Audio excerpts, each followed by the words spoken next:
New audit reveals the city of San Diego needs to come up with a better plan to fix our roads and a lot more money to make those repairs. Welcome to the 4. I'm Heather Myers. I'm Carlo Chiquetto. CBS 8's Kelly Hessedall joins us live from San Carlos with a closer look at that report and what the mayor is saying about it. Kelly. That's right. And here in San Carlos at Rowena and Tuxedo, there's actually a sinkhole that is in need of repair after last week's storm. So the city has a lot of work ahead of it, not just fixing the roads like this, but also fixing stormwater infrastructure. The mayor was asked today, will you prioritize one over the other? How do you plan to tackle this problem? And here's what he said. We have to do it all. I'll put it out to you this way. When you look at the size of the infrastructure deficit that we have in terms of financing, it's over $5 billion or thereabouts. That's what we spend to run the city for an entire year. So if you ask the question, can we simply do this with our existing resources? The answer is obviously no. Now, I recognize that's not often been said by mayors in the past, but they weren't being honest with you. I will always be honest with you. And Mayor Gloria went on to say that the city has to find a new source of funding to deal with that $5 billion deficit, which will likely be something they bring to the voters. As for stormwater infrastructure, we saw how bad the flooding was in southeast San Diego January 22nd.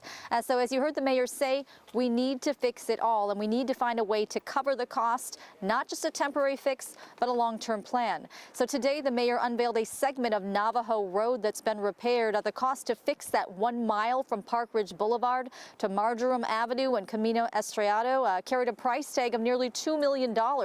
Crews removed that is several inches of the existing asphalt and replaced it with new overlay. They also replaced sidewalk panels, curbs and gutters.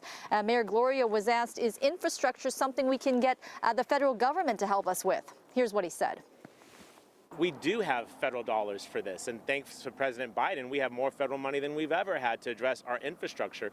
But the federal government is not going to solve the entirety of our problem. And so back here in San Carlos, I did reach out to the city about this sinkhole to find out when it's going to be repaired. I'm waiting for an answer on that. But the city says it is back out patching up potholes again. It took a temporary break because all of those resources were being diverted to stormwater issues. But I'm told crews are back out there repairing potholes and trying to get as many done as fast as they can before next week's rain. Heather and Carlo. Yeah, and it sounds like there's a dog who has something to say about this story, Not happy too, about that Kelly. Either, no. Yeah. By the way, when it comes to that audit, is there anything else that stood out to you? Yeah, the auditor, the city auditor that is, made it very clear that drivers are going to be on the hook for a lot more money to repairs for their vehicles if something isn't done to fix the roads. He says on average, he estimates statewide drivers are spending about $800 a year on just repairing tires and just depreciation of their vehicles, as well as the wear and tear on their vehicles because of these bad roads. So he says you're going to end up paying a lot more, though, if something isn't done. Yeah, one way or another, there's a price to pay to get those roads fixed or your car. Kelly Hessedall reporting live for us. Thanks, Kelly.